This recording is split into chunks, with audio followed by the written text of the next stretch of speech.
삶의 가장 깊은 절망 속에서 때로 우리는 가장 놀라운 만남을 경험합니다. 오늘 들려드릴 이야기는 모든 것을 잃었다고 생각한 한 남자가 죽음을 향해 가던 버스 안에서 하나님을 만난 기적 같은 간증입니다. 오늘 이 이야기가 당신의 마음에 작은 울림을 준다면 구독과 좋아요를 통해 이 온기를 지금 이 순간에도 홀로 힘겨워하고 있을 다른 이에게 전하는 축복의 통로가 되어주시길 부탁드립니다. 여러분의 삶에 주님의 은총이 가득하기를 기도하며 오늘의 이야기를 시작하겠습니다. 그날 아침 저는 누구에게도 들키지 않으려 조용히 집을 빠져나왔습니다. 신발끈을 묶는 손이 가늘게 떨려왔고 현관문이 열리는 작은 소리마저 누군가 들을까 두려웠습니다. 아무에게도 말하지 않았습니다. 어디로 가야 할지 정해둔 곳도 없이 그저 정처 없는 걸음을 옮기기 시작했습니다. 바람은 따스했지만 제 속은 서늘하게 식어 있었습니다. 뺨을 스치는 공기는 살갗을 태우는 듯했고 사람들의 발걸음 소리는 아주 먼 곳에서 들려오는 진동처럼 느껴졌습니다. 이토록 무거운 마음으로 거리를 걸어본 적은 단 한 번도 없었습니다. 가벼운 짐만 챙겨 나왔지만 어깨 위에는 형언할 수 없는 무게가 저를 짓누르고 있었습니다. 수많은 이유와 변명이 있었지만 결국 저는 더 이상 버텨낼 힘이 없는 사람이었습니다. 한 집안의 가장으로서 가족을 지켜야 했고 아버지로서 본을 보여야 했으며 누군가의 기도가 필요한 한 명의 성도였지만 저는 그 모든 역할을 놓쳐버렸습니다. 사업은 무너졌고 온 가족이 그 무게를 함께 짊어져야 했습니다. 버는 돈은 모두 빚을 갚는 데 쓰였습니다. 그러다 일하던 중에 몸까지 다쳤습니다. 직장을 잃은 지 몇 달이 채 되지 않아 아내는 지친 얼굴로 짐을 꾸려 아들을 데리고 친정으로 떠났습니다. 아들은 더 이상 제게 전화 한 통 걸어오지 않았습니다. 제게 더 이상 머물 곳이 없다는 것을 이미 알고 있었습니다. 내가 다른 이들에게 짐이 되었다는 사실이 숨을 쉬기 힘들게 만들었습니다. 친구들마저 연락이 끊겼습니다. 만나면 돈 이야기만 하는 저를 그들도 꺼려했을 겁니다. 저는 시외 버스 터미널로 향했습니다. 어디든 상관없었습니다. 그저 아주 멀리 가고 싶었습니다. 모든 것으로부터 도망쳐 아무도 없는 곳에서 조용히 사라지고 싶었습니다. 한눈에 들어온 버스 노선은 산기슭의 외딴 마을이 종점이었습니다. 표를 끊으면서도 목적지의 이름은 보지 않았습니다. 그저 그 길이 끝나는 곳이라는 이유만으로 마음이 끌렸을 뿐입니다. 버스를 기다리는 동안 저는 고개를 숙이고 눈을 감았습니다. 아무 생각도 나지 않았습니다. 아니, 마음이 너무 지쳐 생각을 할 수조차 없었습니다. 버스에 올라 자리에 앉는 순간 이상하게도 제 심장이 여전히 뛰고 있다는 사실을 느꼈습니다. 살아있다는 감각은 전혀 없었습니다. 창밖 풍경은 흐릿했고 사람들의 목소리는 메아리처럼 들려왔습니다. 저는 의식적으로 창밖을 보지 않으려 애썼습니다. 세상이 아름다울수록 저의 절망은 더욱 선명해졌기 때문입니다. 버스가 출발한 지 10분쯤 지났을 때 누군가 제 옆자리에 앉았습니다. 정장을 입은 중년의 신사였습니다. 그는 그저 조용히 앞을 응시할 뿐이었습니다. 저는 애써 신경 쓰지 않으려 했습니다. 어떤 말도 듣고 싶지 않았고 제 안의 침묵을 깨고 싶지도 않았습니다. 버스는 도시를 벗어나 산을 향한 구불구불한 길을 달리고 있었습니다. 멀리 펼쳐진 들판은 계절의 빛으로 물들어 있었지만 그 풍경마저 제게는 사치처럼 느껴졌습니다. 마음이 지옥이면 천국조차 감옥처럼 느껴진다는 말이 떠올랐습니다. 옆자리의 남자는 한마디도 하지 않았습니다. 그의 손에 들린 낡은 가죽 가방 틈으로 손때 묻은 성경책이 살짝 보였습니다. 하지만 저는 일부러 눈을 마주치지 않았습니다. 어떤 말로도 위로가 되지 않는 시간이었기에 그저 존재하는 것만으로도 부담스러웠습니다. 제가 버스를 탄 이유는 도망치기 위해서였습니다.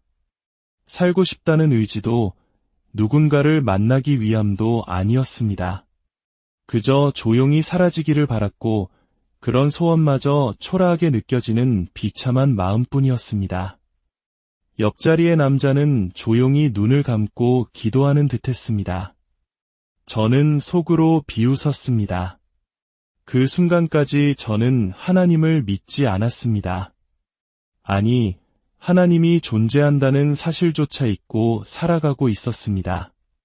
손끝이 저려오고 발가락은 얼어붙은 듯 감각이 무뎌졌습니다. 버스가 한적한 시골길로 접어들었을 때 저는 처음으로 멀리 보이는 산능선을 바라보았습니다. 나무들이 바람에 흔들렸고 그 움직임이 제 마음 깊은 곳에 무언가를 건드리는 듯했습니다. 곧 종점에 도착한다는 안내방송이 나왔고 저는 천천히 자리에서 일어났습니다. 옆자리의 남자도 함께 일어서며 저를 보고 미소 지었습니다. 그 미소는 어떤 말보다 깊은 울림을 전해주었습니다. 저는 아무 일 없다는 듯 고개를 돌려 버스에서 내렸습니다. 한 걸음을 내딛는 순간 무언가 이상한 기분이 들었습니다. 처음으로, 정말 처음으로 누군가 저를 따라오고 있다는 느낌을 받았습니다.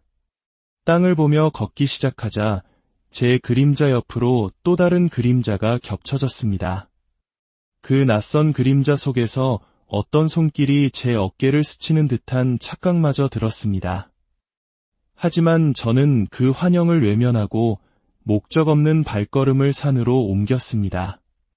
그 길이 어디로 이어지는지 알지 못한 채 저는 깊은 침묵 속으로 걸어 들어갔습니다. 바닥은 자갈길이었고 가끔씩 튀어오른 돌멩이가 발목을 스쳤습니다. 포장된 도로를 벗어나 처음 밟는 흙길이었지만 낯설게 느껴지지는 않았습니다. 사람의 마음이 어둠에 익숙해지는 데는 그리 오랜 시간이 걸리지 않으니까요. 저는 아무 목적 없이 걸었고 주위를 살피지도 않았습니다. 저를 따라오는 발소리가 있다는 것을 깨달은 것은 한참 후였습니다. 뒤돌아보지 않아도 알 수 있었습니다.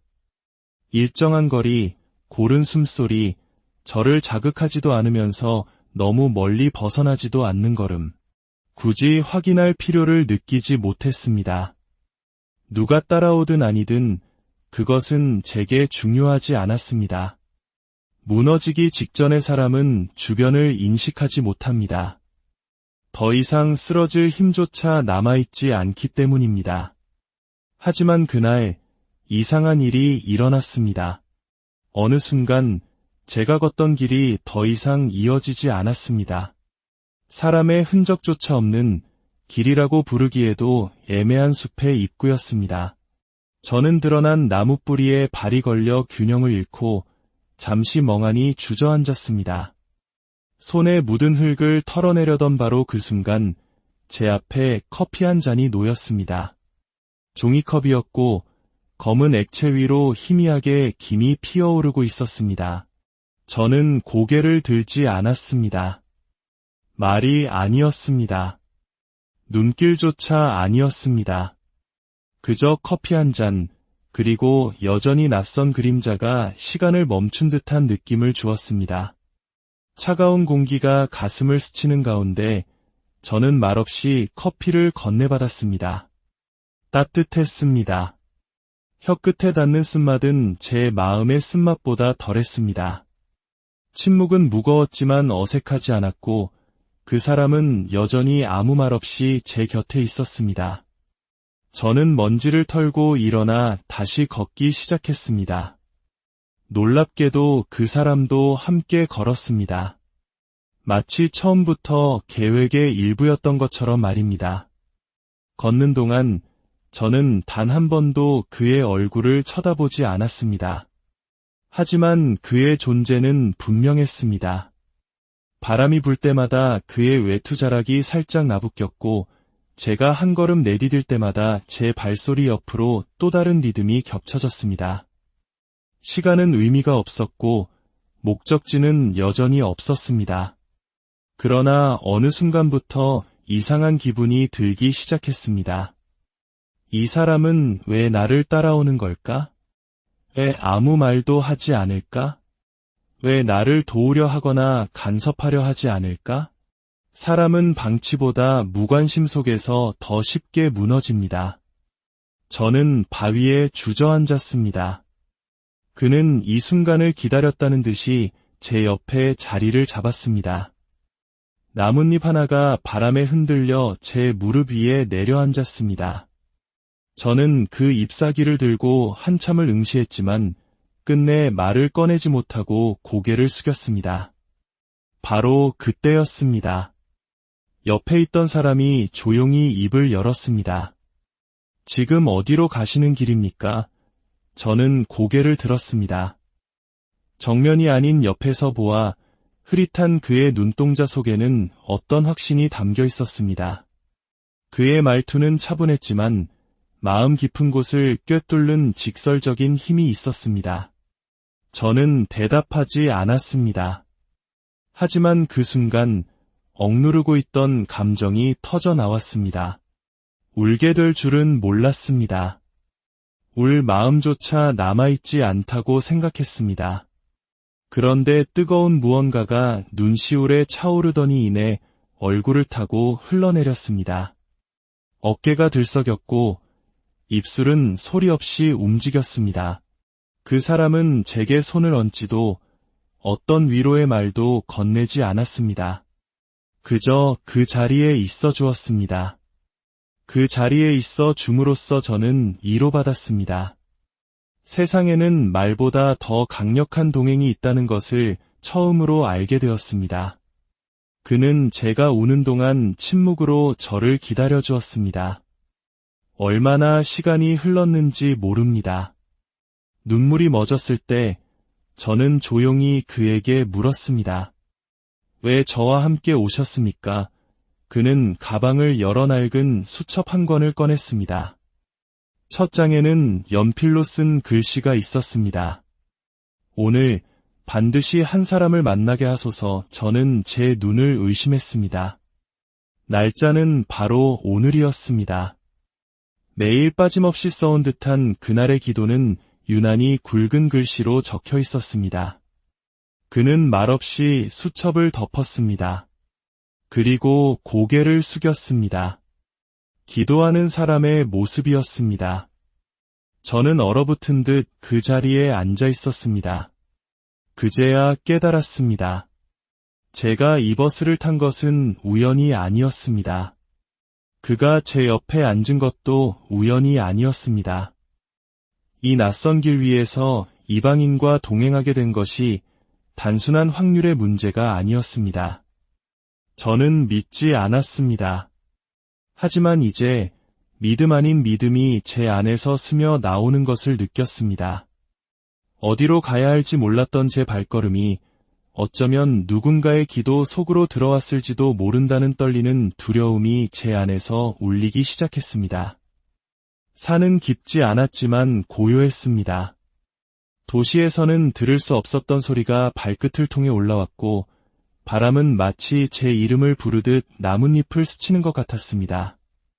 우리는 한참을 더 걸었고 작은 돌담 앞에 멈춰 섰습니다.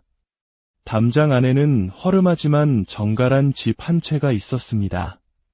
그 사람은 이곳에 자리 잡고 쉬라고 말하지 않았지만 우리는 자연스럽게 툇마루에 나란히 앉게 되었습니다. 그제야 저는 처음으로 그의 얼굴을 자세히 들여다보았습니다. 눈가에는 깊은 주름이 있었고 입술은 미묘한 미소를 머금고 있었습니다. 그것은 어떤 고통을 견뎌낸 사람에게서만 나타나는 표정이었습니다. 저는 그 사람의 손을 보았습니다. 두껍고 거칠었습니다. 세상과 많이 싸워온 사람의 흔적 같았습니다. 그 손이 성경을 들고 있으리라고는 상상도 못했습니다. 얼마 후 저는 천천히 입을 열었습니다. 누구에게도 말하지 못했던 이야기들이 목구멍까지 차올랐습니다. 감추려 했던 것들, 감추느라 지쳐버렸던 지난 날들이 흘러나와 제 몸을 갈랐습니다. 저는 말했습니다. 저는 실패한 아버지였고, 가정을 지키지 못한 남편이었다고. 교회에 다녔지만 단 한 번도 진실하게 기도한 적이 없었다고. 하나님을 믿는다고 말하면서도 오직 제 욕심을 따라 살았다고. 출근하듯 매일 새벽 교회에 나갔지만 예배보다 자존심이 앞섰고 기도보다 의무감이 앞섰다고. 그렇게 모든 것을 놓쳐버렸다고. 저는 눈물을 삼키며 말했습니다. 그저 조용히 입을 열어 그동안 숨겨왔던 것들을 하나씩 꺼내놓았습니다. 그 사람은 말없이 고개를 끄덕이며 들어주었습니다. 중간에 말을 끊지도 평가하지도 않았습니다. 시간은 멈춘 듯했습니다. 오직 바람 소리만이 귓가를 스쳤고 멀리서 까마귀 우는 소리가 들렸습니다. 저는 고백을 멈출 수 없었습니다. 그 사람 앞에서 저는 처음으로 부끄러움을 느꼈습니다. 지금까지 수많은 사람들 앞에서 강한 척했습니다. 괜찮다고, 모든 것을 감당할 수 있다고 말했습니다. 하지만 지금 저는 아무것도 아닌 존재가 된 것 같았고, 그렇게 작아지니 오히려 숨쉬기가 편해졌습니다. 고백이 끝날 무렵 그가 조용히 입을 열었습니다. 저 또한 당신처럼 모든 것을 등지고 도망쳤던 사람이었습니다. 짧은 한마디였지만 제 가슴에 깊이 박혔습니다. 저는 눈을 들었습니다. 그는 제 시선을 피하지 않았고 오히려 저보다 더 깊은 어둠을 통과한 사람처럼 보였습니다. 그는 말을 이었습니다. 목사가 되기 전 수많은 실패와 방황을 겪었고 몇 년 동안 세상에 발붙일 곳을 찾지 못했던 시절이 있었다고 했습니다. 가족과 건강, 그리고 믿음까지 모두 잃었던 때가 있었다고 했습니다. 그때 작은 교회의 기도원에서 기도하던 한 노인의 한마디가 그의 삶을 붙들었다고 합니다. 하나님은 아직 당신을 포기하지 않으셨습니다. 그 한마디가 심장을 흔들었고 처음으로 다시 살고 싶다는 마음이 들었다고 했습니다. 저는 할 말을 잃었습니다. 다른 사람의 고백이 나의 고통보다 더 깊을 수 있다는 사실이 놀라웠습니다. 그는 저를 보며 미소 지었습니다. 그 미소는 동정의 미소가 아니었습니다. 아픔을 나눠본 사람만이 지을 수 있는 이해의 미소였습니다. 그 순간 저는 제 고백이 헛되지 않았음을 깨달았습니다. 입 밖으로 내뱉는 순간 고통은 더 이상 저를 지배할 수 없었습니다. 상처는 감출 때 굼지만 드러낼 때 치유가 시작된다는 것을 배웠습니다. 그가 제 어깨에 가만히 손을 얹었습니다. 따뜻했습니다. 그 온기가 등을 감쌌습니다. 다시 눈물이 차오르는 것을 느꼈고 이번에는 고통이 아니라 이로에서 흐르는 눈물이라는 것을 깨달았습니다. 그와 저는 말없이 앉아 있었습니다. 땅에 드리운 그림자가 길어졌고 해는 서쪽으로 기울고 있었습니다. 그 침묵은 어떤 설교보다 강했습니다. 저는 속으로 중얼거렸습니다. 하나님, 아직 늦지 않은 겁니까? 이 사람을 통해 말씀하신 것이라면 제가 듣겠습니다.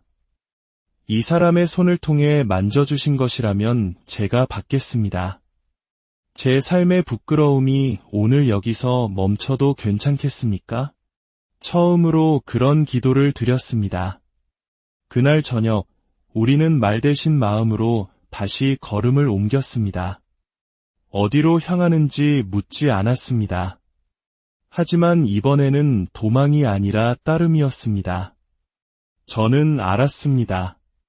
누군가의 순종을 통해 하늘은 흐렸고 산 위에는 낮은 구름이 깔려 있었지만 그것이 바로 제 삶이 다시 움직이기 시작했음을 알리는 신호라는 것을.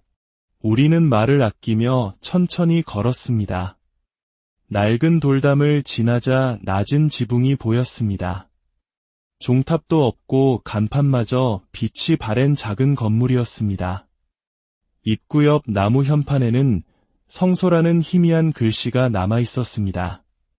저는 걸음을 멈췄습니다. 익숙한 단어임에도 가슴이 무거워졌습니다. 그가 문을 밀어 열었고 저는 조용히 그를 따라 안으로 들어갔습니다. 내부는 놀라울 정도로 소박했습니다. 몇 줄의 나무 의자와 작은 강대상, 그리고 벽에 걸린 십자가가 전부였습니다. 몇몇 사람들이 앉아 있었고 대부분 등이 굽은 노인들이었습니다. 다정한 인사 소리조차 없이 모두 조용히 제자리에 앉아 있었습니다. 저는 맨 뒷자리에 앉았습니다. 예배가 시작되자 피아노 소리가 울려 퍼졌습니다. 음정은 다소 불안정했지만 그 안에는 설명할 수 없는 힘이 있었습니다. 찬송가가 흘러나왔지만 저는 따라 부르지 않았습니다. 하지만 그 멜로디가 귓가를 지나 마음에 닿았을 때 저는 문득 숨이 멎는 것을 느꼈습니다. 그리고 한 줄기 눈물이 저도 모르게 뺨을 타고 흘러내렸습니다. 그것은 절망의 눈물이 아니었습니다. 평생 처음으로 느껴보는 따뜻한 위로의 눈물이었습니다. 그날 밤 저는 길의 끝에서 새로운 시작을 보았습니다.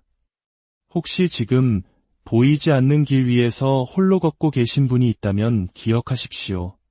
당신이 혼자라고 느낄 때 바로 그 곁에서 누군가는 당신을 위해 기도하고 있으며 하나님께서는 가장 예상치 못한 방법으로 당신의 손을 잡아주십니다. 부디 절망의 끝에서 희망의 시작을 발견하시기를.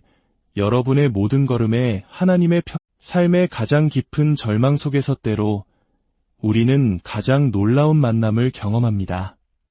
오늘 들려드릴 이야기는 모든 것을 잃었다고 생각한 한 남자가 죽음을 향해 가던 버스 안에서 하나님을 만난 기적 같은 간증입니다. 오늘 이 이야기가 당신의 마음에 작은 울림을 준다면 구독과 좋아요를 통해 이 온기를 지금 이 순간에도 홀로 힘겨워하고 있을 다른 이에게 전하는 축복의 통로가 되어주시길 부탁드립니다. 여러분의 삶에 주님의 은총이 가득하기를 기도하며 오늘의 이야기를 시작하겠습니다. 그날 아침 저는 누구에게도 들키지 않으려 조용히 집을 빠져나왔습니다. 신발끈을 묶는 손이 가늘게 떨려왔고 현관문이 열리는 작은 소리마저 누군가 들을까 두려웠습니다. 아무에게도 말하지 않았습니다. 어디로 가야 할지 정해둔 곳도 없이 그저 정처 없는 걸음을 옮기기 시작했습니다. 바람은 따스했지만 제 속은 서늘하게 식어 있었습니다. 뺨을 스치는 공기는 살갗을 태우는 듯했고 사람들의 발걸음 소리는 아주 먼 곳에서 들려오는 진동처럼 느껴졌습니다. 이토록 무거운 마음으로 거리를 걸어본 적은 단 한 번도 없었습니다. 가벼운 짐만 챙겨 나왔지만 어깨 위에는 형언할 수 없는 무게가 저를 짓누르고 있었습니다. 수많은 이유와 변명이 있었지만 결국 저는 더 이상 버텨낼 힘이 없는 사람이었습니다.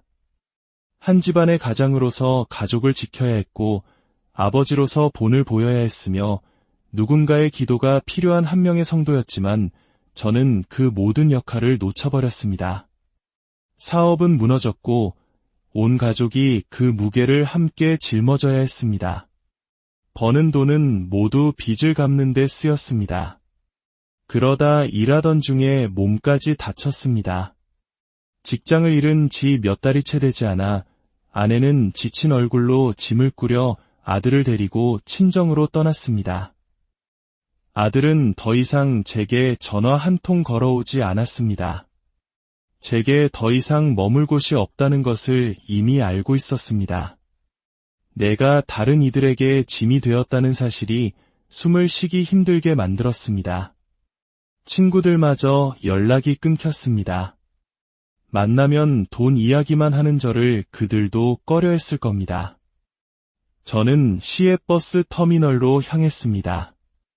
어디든 상관없었습니다. 그저 아주 멀리 가고 싶었습니다. 모든 것으로부터 도망쳐 아무도 없는 곳에서 조용히 사라지고 싶었습니다. 한눈에 들어온 버스 노선은 산기슭의 외딴 마을이 종점이었습니다. 표를 끊으면서도 목적지의 이름은 보지 않았습니다. 그저 그 길이 끝나는 곳이라는 이유만으로 마음이 끌렸을 뿐입니다. 버스를 기다리는 동안 저는 고개를 숙이고 눈을 감았습니다. 아무 생각도 나지 않았습니다. 아니, 마음이 너무 지쳐 생각을 할 수조차 없었습니다. 버스에 올라 자리에 앉는 순간 이상하게도 제 심장이 여전히 뛰고 있다는 사실을 느꼈습니다. 살아있다는 감각은 전혀 없었습니다. 창밖 풍경은 흐릿했고 사람들의 목소리는 메아리처럼 들려왔습니다. 저는 의식적으로 창밖을 보지 않으려 애썼습니다. 세상이 아름다울수록 저의 절망은 더욱 선명해졌기 때문입니다. 버스가 출발한 지 10분쯤 지났을 때 누군가 제 옆자리에 앉았습니다. 정장을 입은 중년의 신사였습니다. 그는 그저 조용히 앞을 응시할 뿐이었습니다. 저는 애써 신경 쓰지 않으려 했습니다. 어떤 말도 듣고 싶지 않았고 제 안의 침묵을 깨고 싶지도 않았습니다. 버스는 도시를 벗어나 산을 향한 구불구불한 길을 달리고 있었습니다.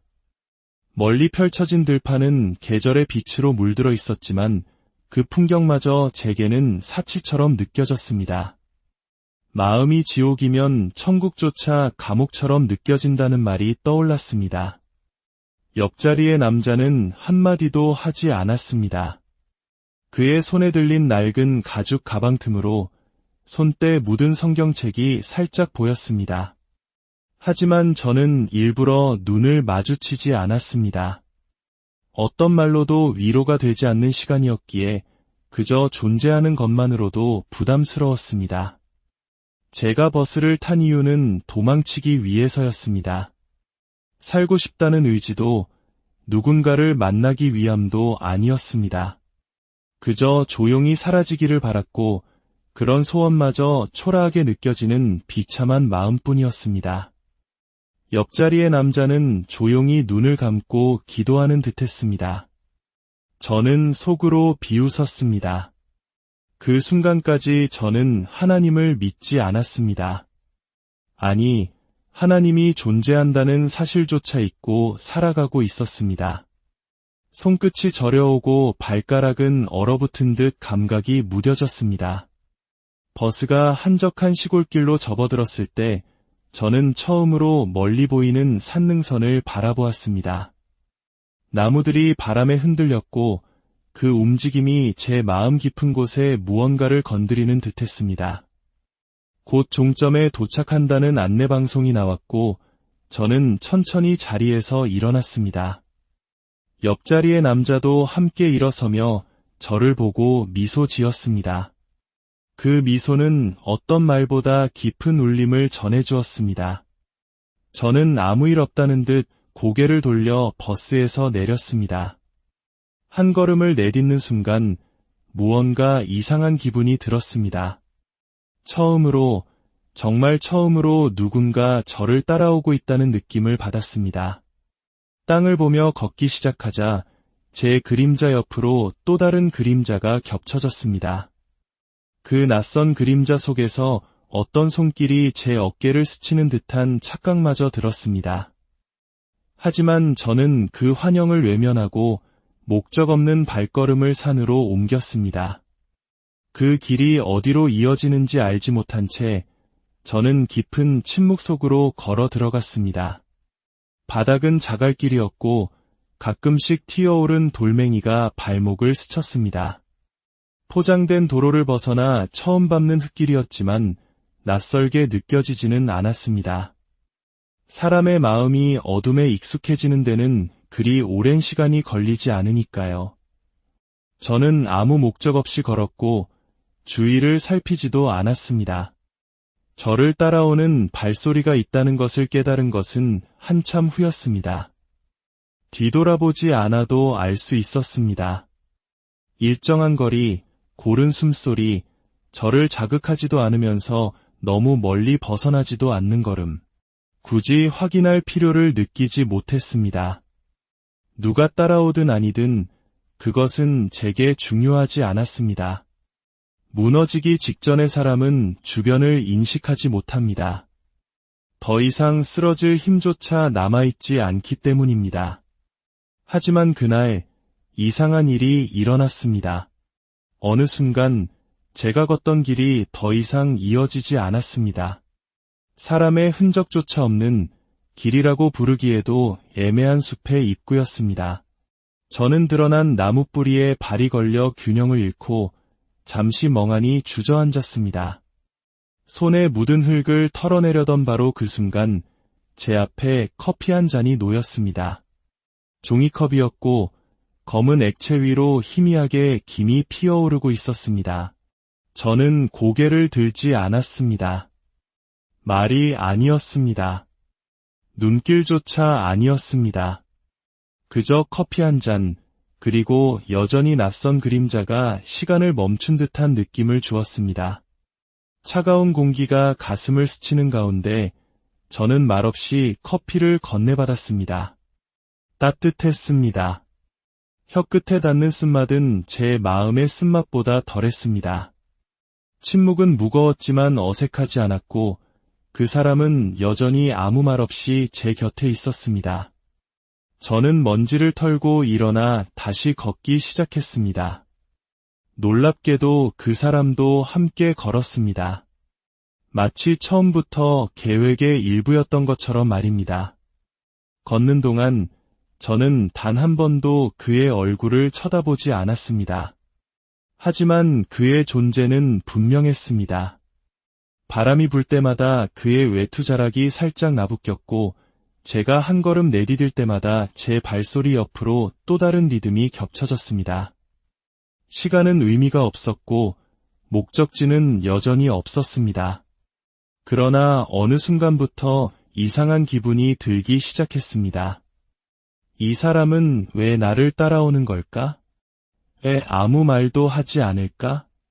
왜 나를 도우려 하거나 간섭하려 하지 않을까? 사람은 방치보다 무관심 속에서 더 쉽게 무너집니다. 저는 바위에 주저앉았습니다. 그는 이 순간을 기다렸다는 듯이 제 옆에 자리를 잡았습니다. 나뭇잎 하나가 바람에 흔들려 제 무릎 위에 내려앉았습니다. 저는 그 잎사귀를 들고 한참을 응시했지만 끝내 말을 꺼내지 못하고 고개를 숙였습니다. 바로 그때였습니다. 옆에 있던 사람이 조용히 입을 열었습니다. 지금 어디로 가시는 길입니까? 저는 고개를 들었습니다.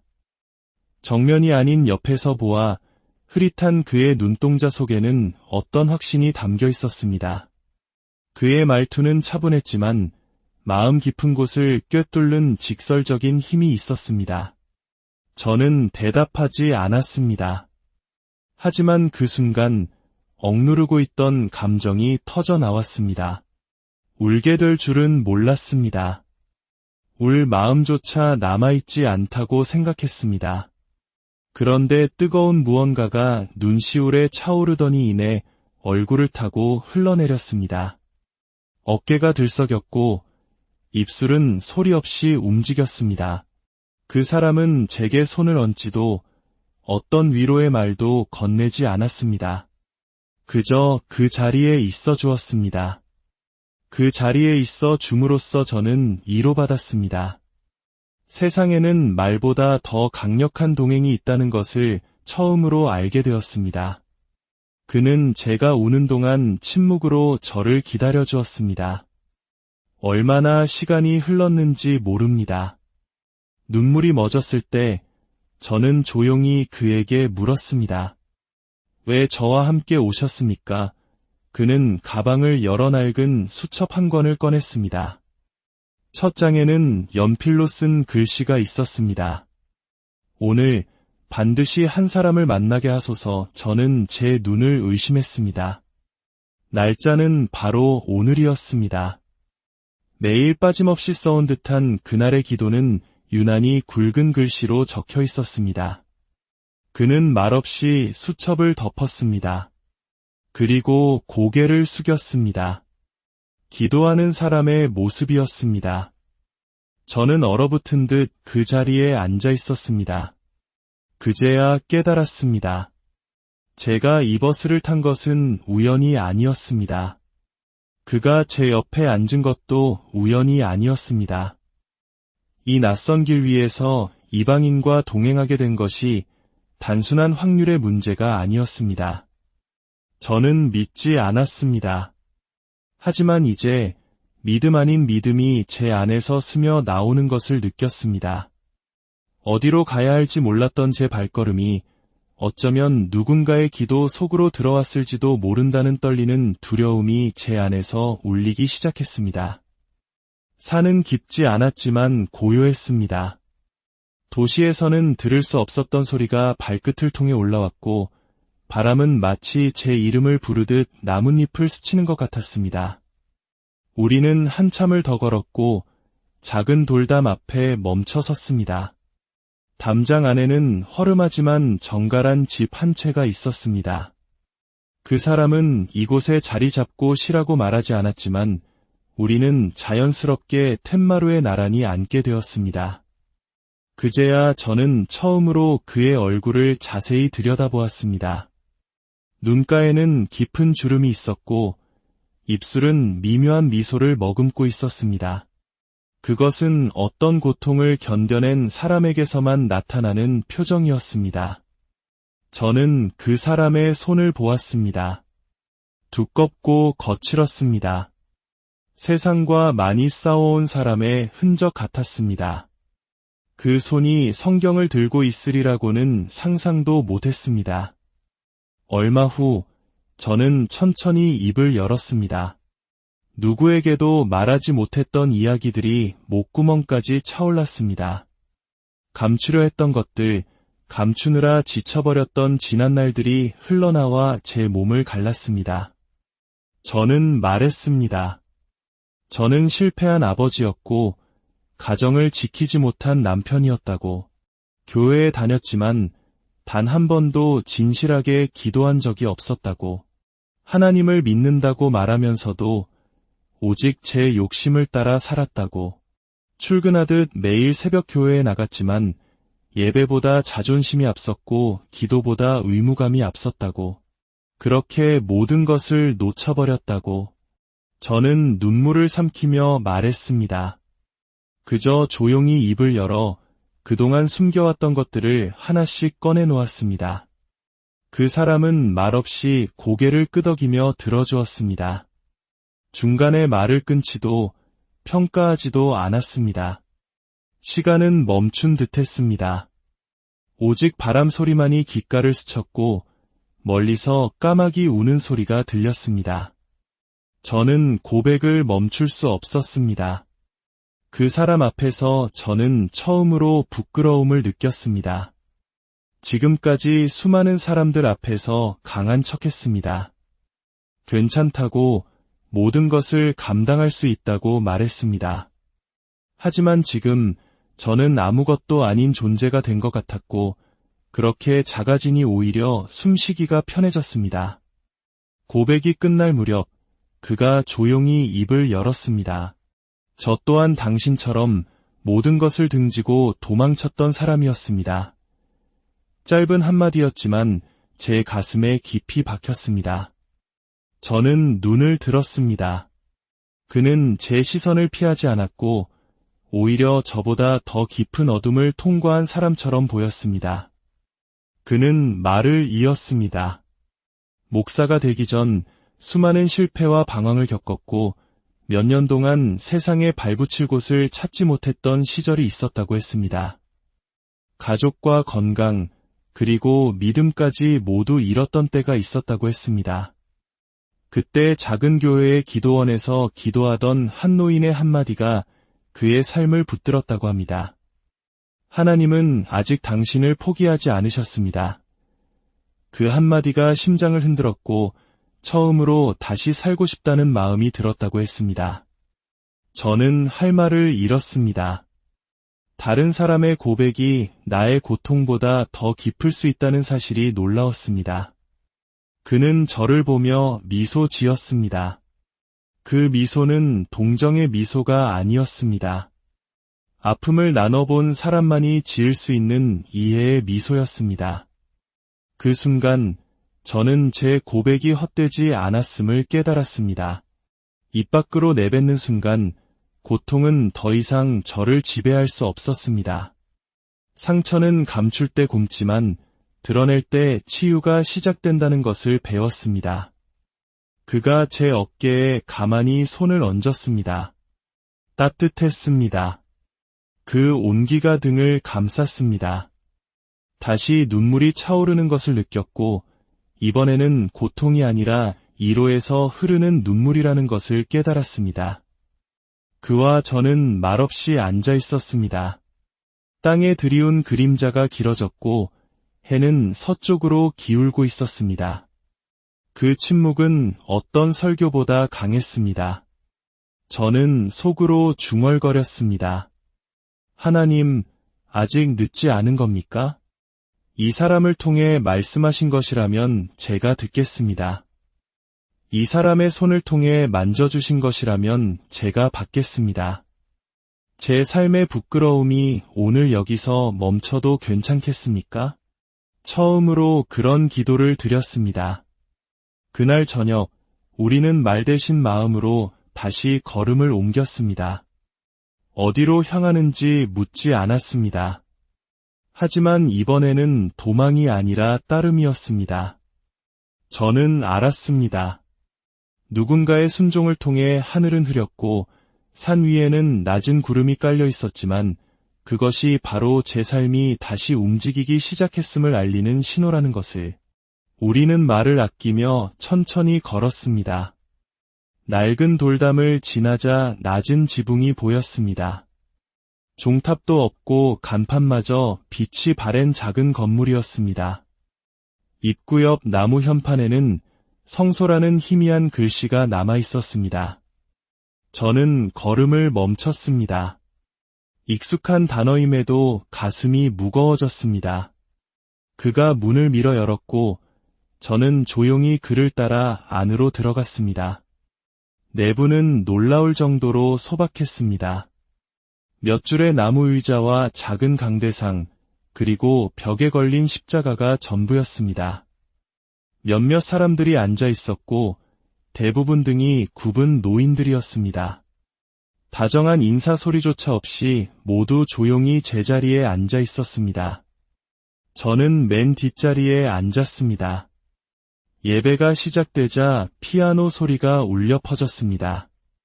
음정은 다소 불안정했지만 그 안에는 설명할 수 없는 힘이 있었습니다. 찬송가가 흘러나왔지만 저는 따라 부르지 않았습니다. 하지만 그 멜로디가 귓가를 지나 마음에 닿았을 때 저는 문득 숨이 멎는 것을 느꼈습니다. 그리고 한 줄기 눈물이 저도 모르게 뺨을 타고 흘러내렸습니다. 그것은 절망의 눈물이 아니었습니다. 평생 처음으로 느껴보는 따뜻한 위로의 눈물이었습니다. 그날 밤 저는 길의 끝에서 새로운 시작을 보았습니다. 혹시 지금 보이지 않는 길 위에서 홀로 걷고 계신 분이 있다면 기억하십시오. 당신이 혼자라고 느낄 때 바로 그 곁에서 누군가는 당신을 위해 기도하고 있으며 하나님께서는 가장 예상치 못한 방법으로 당신의 손을 잡아주십니다. 부디 절망의 끝에서 희망의 시작을 발견하시기를. 여러분의 모든 걸음에 하나님의 삶의 가장 깊은 절망 속에서 때로 우리는 가장 놀라운 만남을 경험합니다. 오늘 들려드릴 이야기는 모든 것을 잃었다고 생각한 한 남자가 죽음을 향해 가던 버스 안에서 하나님을 만난 기적 같은 간증입니다. 오늘 이 이야기가 당신의 마음에 작은 울림을 준다면 구독과 좋아요를 통해 이 온기를 지금 이 순간에도 홀로 힘겨워하고 있을 다른 이에게 전하는 축복의 통로가 되어 주시길 부탁드립니다. 여러분의 삶에 주님의 은총이 가득하기를 기도하며 오늘의 이야기를 시작하겠습니다. 그날 아침, 저는 누구에게도 들키지 않으려 조용히 집을 빠져나왔습니다. 신발끈을 묶는 손이 가늘게 떨려왔고 현관문이 열리는 작은 소리마저 누군가 들을까 두려웠습니다. 아무에게도 말하지 않았습니다. 어디로 가야 할지 정해둔 곳도 없이 그저 정처 없는 걸음을 옮기기 시작했습니다. 바람은 따스했지만 제 속은 서늘하게 식어 있었습니다. 뺨을 스치는 공기는 살갗을 태우는 듯했고 사람들의 발걸음 소리는 아주 먼 곳에서 들려오는 진동처럼 느껴졌습니다. 이토록 무거운 마음으로 거리를 걸어본 적은 단 한 번도 없었습니다. 가벼운 짐만 챙겨 나왔지만 어깨 위에는 형언할 수 없는 무게가 저를 짓누르고 있었습니다. 수많은 이유와 변명이 있었지만 결국 저는 더 이상 버텨낼 힘이 없는 사람이었습니다. 한 집안의 가장으로서 가족을 지켜야 했고 아버지로서 본을 보여야 했으며 누군가의 기도가 필요한 한 명의 성도였지만 저는 그 모든 역할을 놓쳐버렸습니다. 사업은 무너졌고 온 가족이 그 무게를 함께 짊어져야 했습니다. 버는 돈은 모두 빚을 갚는 데 쓰였습니다. 그러다 일하던 중에 몸까지 다쳤습니다. 직장을 잃은 지 몇 달이 채 되지 않아 아내는 지친 얼굴로 짐을 꾸려 아들을 데리고 친정으로 떠났습니다. 아들은 더 이상 제게 전화 한 통 걸어오지 않았습니다. 제게 더 이상 머물 곳이 없다는 것을 이미 알고 있었습니다. 내가 다른 이들에게 짐이 되었다는 사실이 숨을 쉬기 힘들게 만들었습니다. 친구들마저 연락이 끊겼습니다. 만나면 돈 이야기만 하는 저를 그들도 꺼려했을 겁니다. 저는 시외 버스 터미널로 향했습니다. 어디든 상관없었습니다. 그저 아주 멀리 가고 싶었습니다. 모든 것으로부터 도망쳐 아무도 없는 곳에서 조용히 사라지고 싶었습니다. 한눈에 들어온 버스 노선은 산기슭의 외딴 마을이 종점이었습니다. 표를 끊으면서도 목적지의 이름은 보지 않았습니다. 그저 그 길이 끝나는 곳이라는 이유만으로 마음이 끌렸을 뿐입니다. 버스를 기다리는 동안 저는 고개를 숙이고 눈을 감았습니다. 아무 생각도 나지 않았습니다.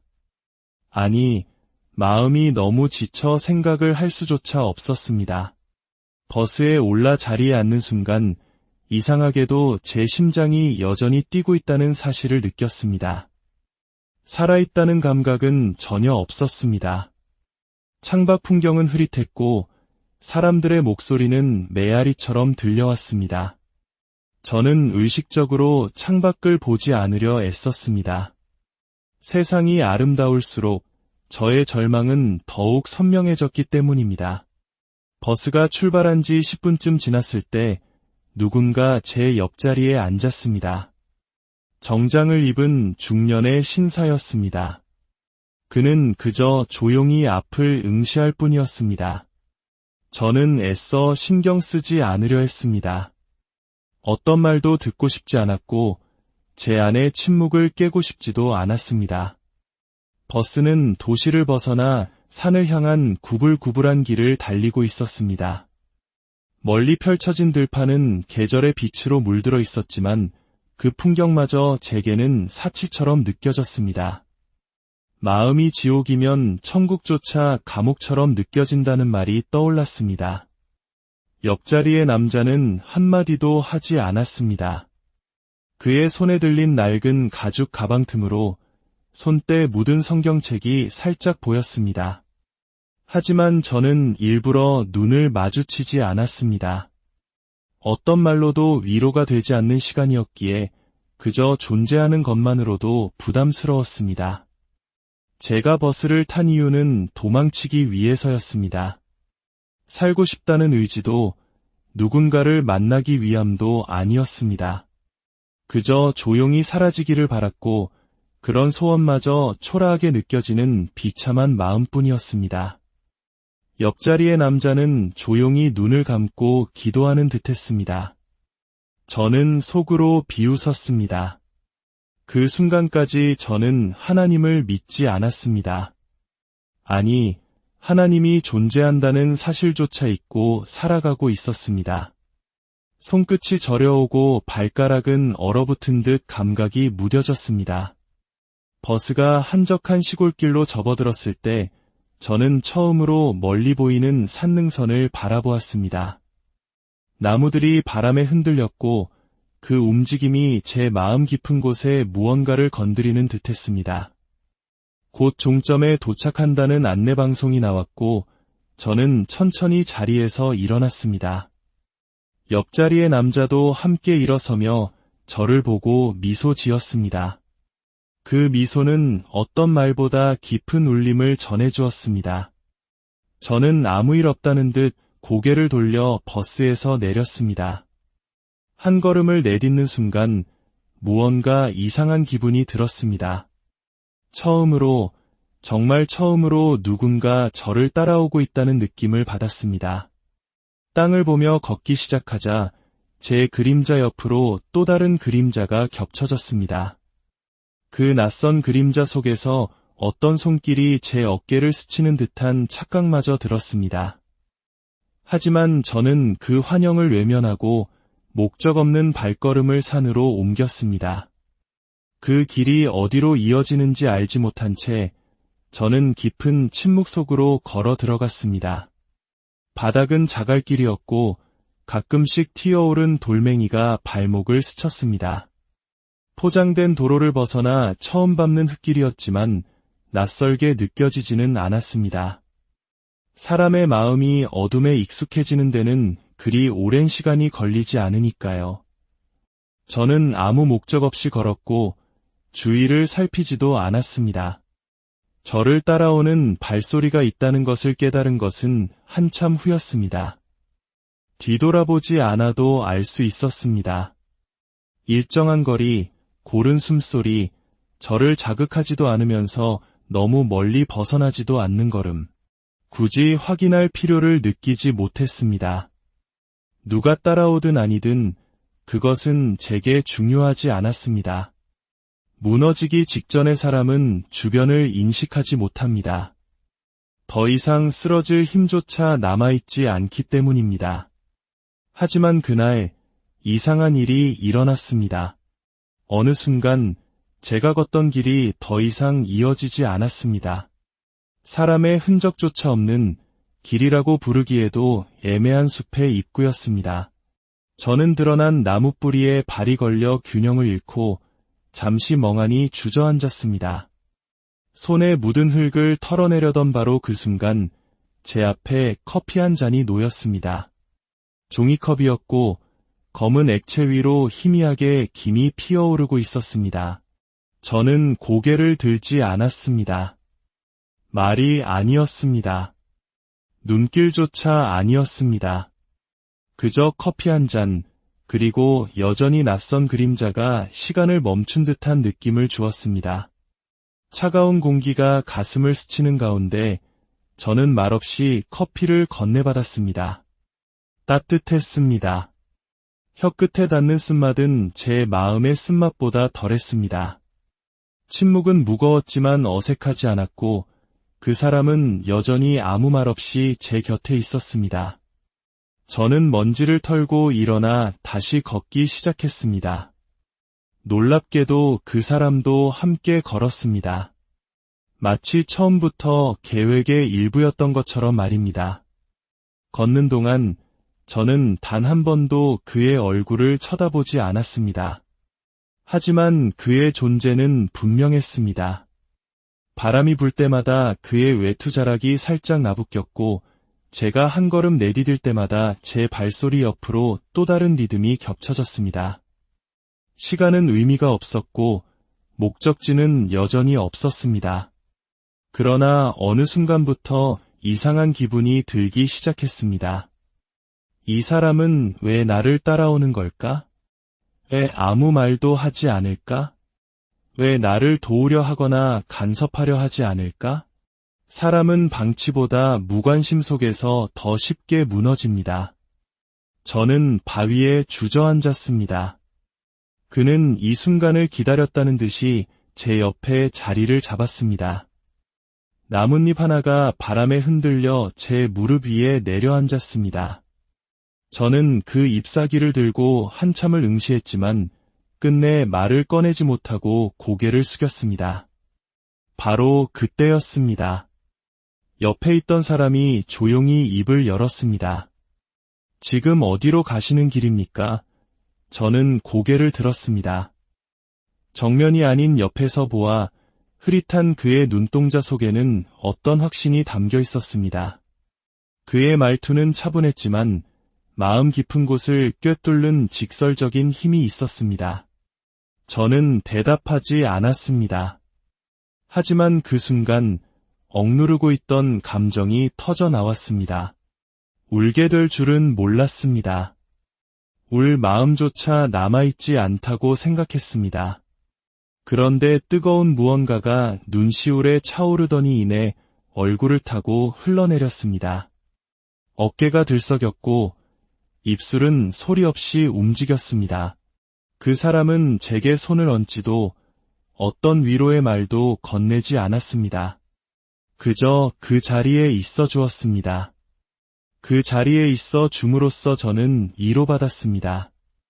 세상에는 말보다 더 강력한 동행이 있다는 것을 처음으로 알게 되었습니다.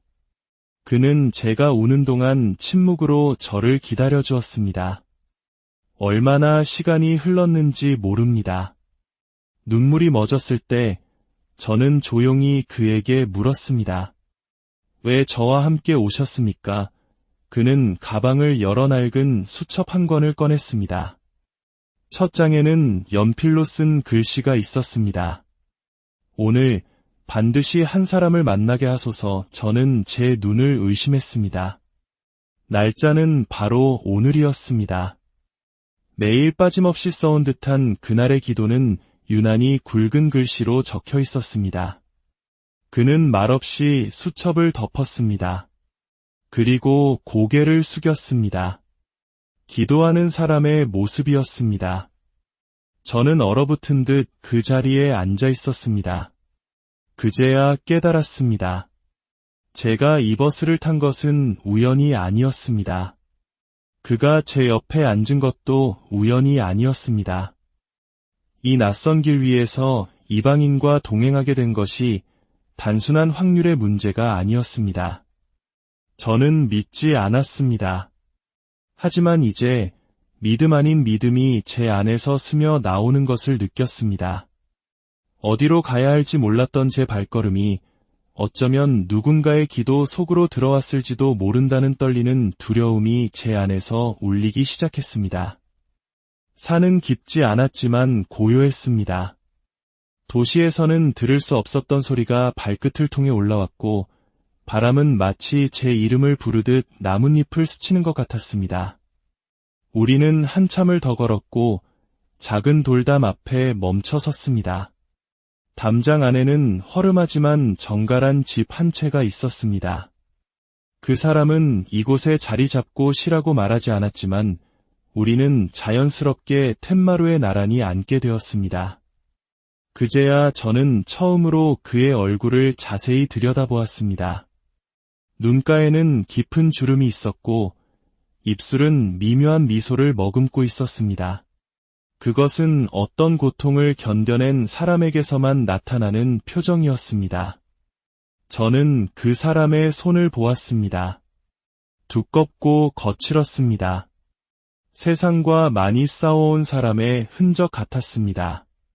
그 손이 성경을 들고 있으리라고는 상상도 못했습니다. 얼마 후 저는 천천히 입을 열었습니다. 누구에게도 말하지 못했던 이야기들이 목구멍까지 차올랐습니다. 감추려 했던 것들, 감추느라 지쳐버렸던 지난 날들이 흘러나와 제 몸을 갈랐습니다. 저는 말했습니다. 저는 실패한 아버지였고 가정을 지키지 못한 남편이었다고. 교회에 다녔지만 단 한 번도 진실하게 기도한 적이 없었다고. 하나님을 믿는다고 말하면서도 오직 제 욕심을 따라 살았다고. 출근하듯 매일 새벽 교회에 나갔지만 예배보다 자존심이 앞섰고 기도보다 의무감이 앞섰다고.